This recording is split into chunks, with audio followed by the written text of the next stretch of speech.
दोस्तों मेरे चैनल में आपका स्वागत है। दोस्तों यहाँ पर कई बिजनेसमैन का बैंक से लोन नहीं हो पाता है, तो फिर यहाँ पर आखिर इसका कारण क्या होता है?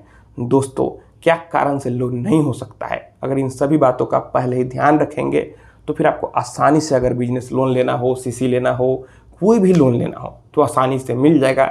क्योंकि यहाँ पर बैंक आपको लोन देती है तो आपसे प्रॉफिट भी कमाती है, आपसे इंटरेस्ट भी लेती है। सभी बैंक चाहते हैं कि आपको वह लोन दे, लेकिन यहाँ पर अगर आपका पेपर ओके नहीं है, अगर आप में कुछ कमी है तो लोन कभी नहीं मिलेगा।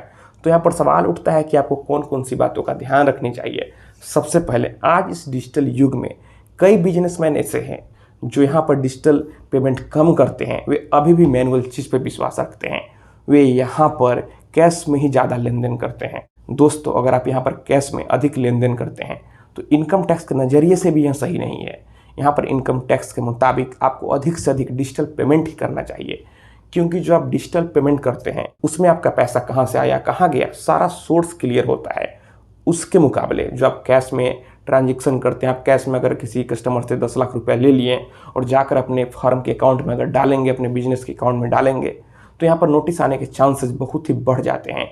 वहीं अगर कोई यहाँ पर आपका कस्टमर आपके अकाउंट में 10 लाख रुपया आरटीजीएस करता है तो यहाँ पर आपको नोटिस आने के चांसेस कम हो जाते हैं।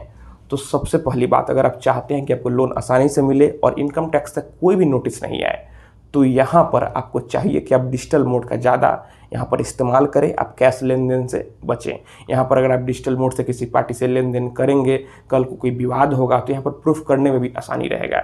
और यहाँ पर जब आप लोन लेने जाते हैं तो बैंक आपसे 6 महीने का, करेंट 6 मंथ का बैंक स्टेटमेंट मांगता है, और अगर ट्रांजेक्शन अच्छा दिखता है तो आपका गुडविल बनता है। और यहाँ पर कई बिजनेसमैन यहाँ पर अपना शॉप खोल लेते हैं, दुकान खोल लेते हैं, लेकिन उसका रजिस्ट्रेशन नहीं कराते हैं, और लोन लेने जाइएगा तो फिर बैंक आपको लोन कभी नहीं देगा। और यहाँ पर हो सकता है कि यहाँ पर अगर चेकिंग चलता है तो यहाँ पर जो भी कंसर्न ऑफिसर होते हैं वे आपके ऊपर पेनाल्टी लगा सकते हैं। तो यहाँ पर आपको रजिस्ट्रेशन जरूर करवा लेना चाहिए। अब कई लोग कहते हैं कि कौन सा रजिस्ट्रेशन कराया जाए।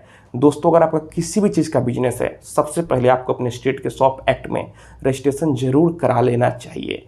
और उसके बाद अगर आप चाहते हैं कि आपको लोन आसानी से मिले, सस्ते दरों पर मिले, गवर्नमेंट स्कीम का बेनिफिट मिले, तो आपको एमएसएमई में भी रजिस्ट्रेशन जरूर करा लेना चाहिए। और अगर आपका होटल है, खाने पीने की चीज़ आप बेचते हैं, तो आपको फूड लाइसेंस भी जरूर लेना चाहिए। वैसे ही अगर दवा का बिजनेस है तो आपको ड्रग लाइसेंस लेना चाहिए।